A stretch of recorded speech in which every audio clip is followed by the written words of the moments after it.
بسم اللہ الرحمن الرحیم۔ باب نمبر 2 اس کو ہم نے ختم کیا۔ اب ہم باب نمبر 2 کے ایکسرسائز کو حل کرتے ہیں۔ ایکسرسائز میں پہلا سوال ہے خالی جگہ پر کریں۔ نمبر 1، وہ جگہ جہاں سے دریا نکلتا ہے ڈیش کہلاتا ہے۔ اس میں آتا ہے منبع، انگلش میں ہم اس کو کہتے ہیں سورس۔ وہ جگہ جہاں سے دریا نکلتا ہے منبع کہلاتا ہے۔ نمبر 2، دریا کا عمل ڈیش 3 طریقوں سے ہوتا ہے۔ اس میں آتا ہے کٹاؤ۔ دریا کا عمل کٹاؤ 3 طریقوں سے ہوتا ہے۔ نمبر 3، دریا کا وزن چھوٹے ذرات سے لے کر ڈیش پر مشتمل ہوتا ہے۔ اس میں آتا ہے بڑے پتھروں پر، یعنی دریا کا وزن چھوٹے ذرات سے لے کر بڑے پتھروں پر مشتمل ہوتا ہے۔ نمبر 4، نیاگرا آبشار ڈیش میں واقع ہے۔ اس میں آتا ہے امریکہ۔ نیاگرا آبشار امریکہ میں واقع ہے۔ نمبر 5، نوکدار چوٹی ڈیش کی عمل کٹاؤ کے نتیجے میں بنتی ہے۔ اس میں آتا ہے گلیشیئر۔ نوکدار چوٹی گلیشیئرز کی عمل کٹاؤ کے نتیجے میں بنتی ہے۔ سوال نمبر 2، صحیح جواب کا انتخاب کریں۔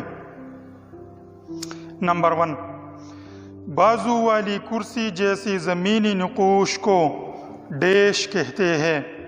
ایریٹ، کیٹل، سرک، ٹورن۔ اس میں صحیح جواب ہے سرک، یعنی گلیشیئر کی کٹاؤ کی وجہ سے جو کرسی جیسی زمینی نقش بنتی ہے اس کو کہتے ہیں سرک۔ نمبر 2، میٹرہارن ڈیش میں واقع ہے؟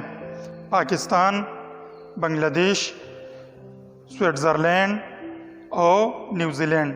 تو اس میں آتا ہے سوئٹزرلینڈ۔ نمبر 3، خروج یا بلو آؤٹ کو تخلیق دینے والا عامل ڈیش ہے؟ لہریں، گلیشیئرز، ہوا، دریا۔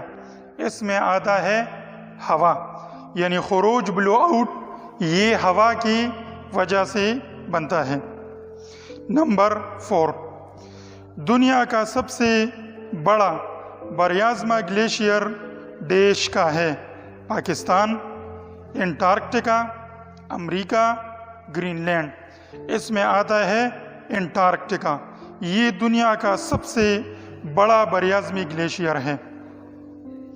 نمبر 5، لوئس کا میدان ڈیش کی تہ نشینی کے نتیجے میں بنتا ہے؟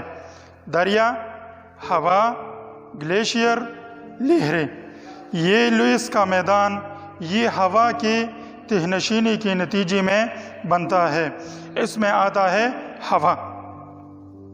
کویسچن نمبر 3، صحیح اور غلط جملوں کی نشاندہی کریں۔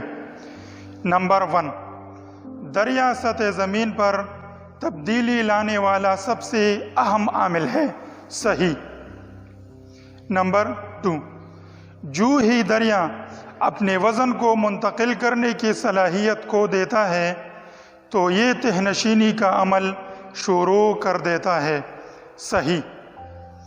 نمبر 3، دریائے سندھ نے بحیر عرب سے ملنے کے مقام پر ایک ڈیلٹا بنایا ہے؟ صحیح۔ اس کو ہم نے پڑھا تھا کہ جب دریائے سندھ بحیر عرب میں گرتا ہے تو وہاں اس نے ایک بڑا سا ڈیلٹا بنایا ہے، یہ صحیح ہے۔ نمبر 4، دریا اپنی طبعی طاقت کی مدد سے ریت اور گرد کو اڑا لے جاتا ہے؟ یہ غلط ہے، کیونکہ ریت اور گرد کو اڑانا یہ ہوا کا کام ہے۔ تو صحیح اور غلط جملوں میں نمبر 1، نمبر 2، نمبر 3 یہ صحیح، اور نمبر 4 یہ غلط. یہ تھا باب نمبر 2 کا مشق ایکسرسائز. آئندہ لیکچر میں ہم انشاءاللہ باب صوم شروع کریں گے. Thank you very much.